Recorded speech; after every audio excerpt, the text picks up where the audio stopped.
بسم اللہ الرحمن الرحیم۔ السلام علیکم، میرا نام ہے آصف علی اور آپ دیکھ رہے ہیں B4 TV آصف چینل۔ دوستو، فتنہ دجال دنیا کا عظیم ترین فتنہ دجال ہے۔ اتنا بڑا فتنہ کہ حضرت نوح علیہ السلام سے لے کر حضرت محمد صلی اللہ علیہ وآلہ وسلم تک تقریباً ہر نبی اپنی امت کو اس فتنے کے بارے میں بتایا، اس کے شر سے آگاہ فرمایا، لیکن بدقسمتی سے آج کے زیادہ مسلمان اس فتنے کو اور اس کے مضحکہ فتنے کا کچھ علم نہیں رکھتے۔ کوئی اسے ایک تہذیب کہتا ہے تو کوئی ملک، کوئی ڈالر کو دجال بنا دیتا ہے تو کچھ نادان اس کے سرے سے ہی منکر ہیں۔ خیر صحیح اسلامی عقیدہ تو یہی ہے، دجال ایک انسان ہوگا اور ایک آنکھ سے کانا بھی ہوگا، جبکہ اس کی دوسری آنکھ عیبدار اور انگور کے دانے کے جیسی لٹکی ہوئی اور موٹی ہوگی۔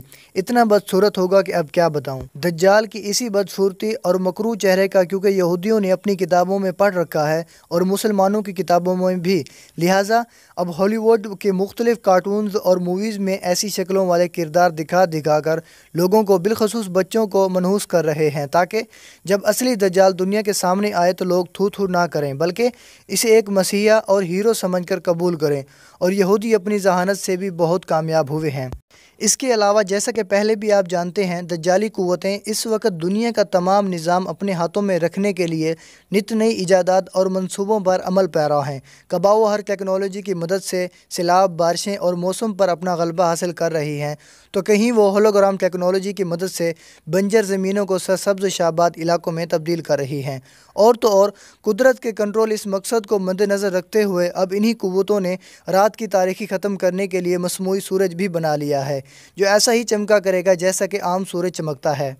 حضرت عبداللہ بن مسعود رضی اللہ تعالی عنہ سے روایت ہے کہ نبی کریم صلی اللہ علیہ وآلہ وسلم نے فرمایا، دجال کی سواری اور اس کے دونوں کانوں کے درمیان 40 گز جتنا فاصلہ ہوگا، اس کا ایک قدم 3 دن کے سفر کے جتنا ہوگا، اور وہ کہے گا کہ میں تمام جہانوں کا رب ہوں اور یہ سورج میرے حکم سے چلتا ہے، کیا تم چاہتے ہو کہ میں اسے روک دوں؟ چنانچہ سورج اس کے حکم سے رک جائے گا، یہاں کہ ایک دن ایک ہفتے کے برابر ہو جائے گا۔ پھر وہ کہے گا اگر تم چاہو تو اسے چلا دوں، لوگ کہیں گے ہاں، یہاں تک کہ ایک دن ایک گھنٹے کے برابر ہو جائے گا۔ دوستو، آج سے تقریباً 200 سال پہلے سائنسدان انسانی صنعت کو ترقی میں مدد دینے کے لیے بجلی بنانے میں کامیاب ہو چکے تھے، اور اس وقت دنیا میں مختلف قسم کے ٹرانسفارمر اور بجلی کے دوسرے ذرائع انرجی پیدا کر رہی تھی، اور بجلی کی یہ پیداوار مختلف صنعتوں اور کاروباری زندگی میں 70% تک خرچ کی جا رہی تھی۔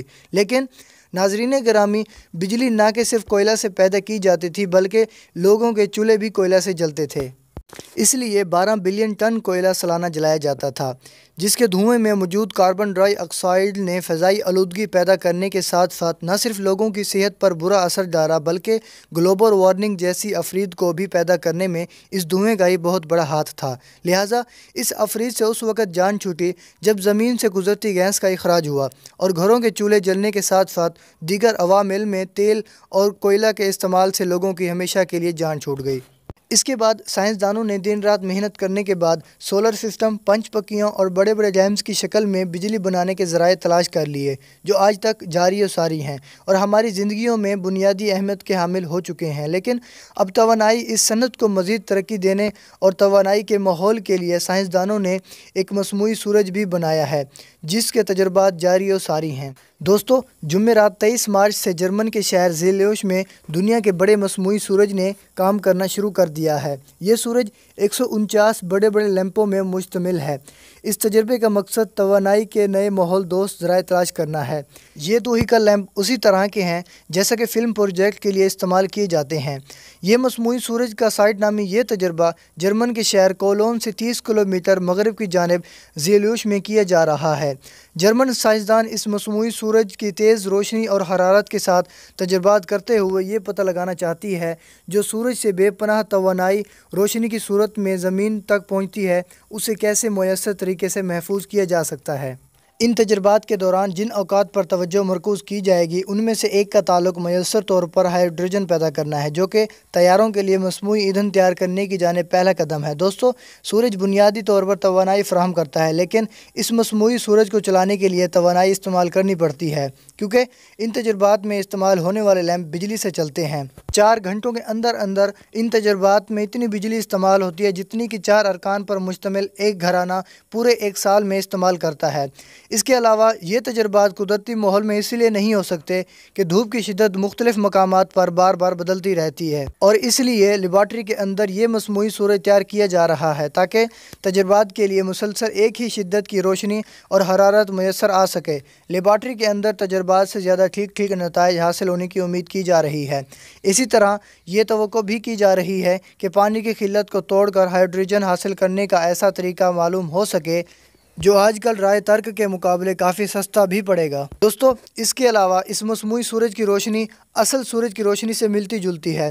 اس کے اندر استعمال کیے جانے والے اور اندر سے سطح چمکدار رکھنے والے لیمپوں میں سے ہر ایک قطر 1 میٹر ہے۔ تمام 149 لیمپوں کو 114 میٹر اونچے اور 16 میٹر چوڑے تختے پر شہد کی مکھیوں کی چھتوں کے جیسے شکل میں نصب کیا گیا ہے، جس سے ان تمام لیمپوں کو ایک نقطے پر مرکوز کرنے سے اتنی زیادہ روشنی حاصل ہوتی ہے کہ انسان محض 1 سیکنڈ تک ہی برداشت کر سکتا ہے۔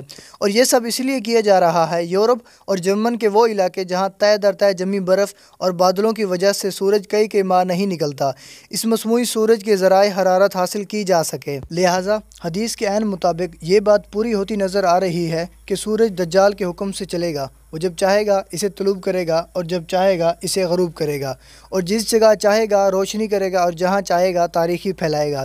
دوستو، سائنسدانی ایجادات کو اگر قرآنی نظر سے دیکھا جائے تو بے شک انسان ایسی ہی ایجادات کر کے قدرت کے نظام کو شکست دینا چاہتا ہے، لیکن ایسا ممکن نہیں ہے کیونکہ بے شک انسان بھی مادے کو مختلف شکلیں پہنا سکتا ہے۔ دنیا کے تمام ایجادات اس کی زندہ مثالیں ہیں، لیکن اللہ تعالیٰ کی تخلیق اور انسان کی ایجادات میں 5 بڑے فرق ہیں۔ ایک یہ کہ انسان مادے کا موجد نہیں ہے، مادے کا موجد صرف اللہ تعالیٰ ہے۔ دوسرا یہ کہ اللہ تعالیٰ وقت، مشینری، آلات کے بغیر اشیاء کی تخلیق فرما دیتا ہے، جبکہ انسان کسی بھی چیز کو ایجادات میں وقت، اسباب، آلات کا محتاج ہے۔ تیسرا یہ کہ اللہ تعالیٰ کی تخلیق خود اس کے ارادے اور اس کے چاہنے پر ہی موقوف ہے، جبکہ انسانی ایجادات اللہ کی معیشت اور اللہ کے ارادے پر ہی موقوف ہے۔ کوئی چیز ایجادات کرنا چاہتا ہے، جب تک اللہ تعالیٰ کا ارادہ شامل حال نہ ہو اس کی تخلیق نہیں ہوگی، بلکہ انسان کی تخلیق در حقیقت اللہ ہی کی تخلیق ہے۔ چوتھا یہ کہ اللہ تعالیٰ کی تخلیق میں کوئی نقص نہیں رہتا، جبکہ انسان کی ایجادات میں نقائص نکل آتے ہیں۔ اور پانچواں یہ کہ اللہ تعالیٰ کی تخلیق کے اندر جو خوبصورتی ہے وہ انسانی ایجادات میں ممکن نہیں ہے۔ اور سب سے اہم بات، ایسی ہی ایجادات جو صرف انسانی زندگی کے لیے ساحل یا مفید ہو تو ایسی ہی ایجادات میں کوئی پریشانی نہیں، لیکن ایسی ہی ایجادات جو صرف انسانیت اور دنیا کی تباہی سے مرشحود ہو، اور ایسی ہی سوچ جو صرف ماجد پرستی پر مرکوز ہو، اس کو روحانی آنکھ سے دیکھنے کی عادت نہ ہو، تو ایسی سوچ اور ایسی ایجادات دجال کی ایک آنکھ سے مشابہ ہوتی ہے۔ جیسا کہ ایٹم بم بنا کر دنیا کے بڑے خطرے سے دوچار کر دیا گیا، اور اسی بحث کی سوچ کی وجہ سے ہی آج سائنس ایک بہت بڑی اکثریت تنقید کے نشانے پر ہے۔ یہ اگر مادیت، اگر تجدید کی اس آنکھ کے ساتھ ہدایات کو منفلک کر دیا جائے تو یہ دنیا ہی جنت کا باغ بن جائے، اور صرف سائنسی ایجادات کو ہی خدا سمجھ لینے والی دجالی سوچ کا رد ہو جائے۔ لیکن آج سائنس کی غلط استعمال ہی دنیا کو تباہی کے گھڑوں میں دھکیل رہی ہے۔ سورج اور روشنی کا منبع قدرت کا شاہکار ہے، اس میں تبدیلیاں اور تجربات زمین کے اس محافظ کو زمین کی تباہی کا سبب بنا دیں گی۔ دوستو، آخر میں اللہ پاک سے دعا کروں گا، اللہ پاک ہم سب مسلمانوں کو صراط المستقیم کے راستے پر چلنے والا بنا دے، ہمیں غلط رسومات سے محفوظ رکھے اور ہمارے اوپر خصوصی کرم فرمائے اور پاکستان کی حفاظت فرمائے۔ مسلمانوں کو دجال اور دجالی فتنوں کے خلاف اٹھنے اور ان فتنوں کو جاننے سمجھنے کی توفیق دے اور شوق دے ہمارا خاتمہ ایمان پہ ہو۔ دوستو، آخر میں یہ کہنا چاہوں گا، اس ویڈیو کو زیادہ سے زیادہ شیئر کریں اور چینل کو سبسکرائب کر کے ہماری حوصلہ افزائی کریں۔ ہم ملتے ہیں ایک اور نئی ویڈیو میں، اب تک کے لیے دیجیے اجازت، اللہ حافظ۔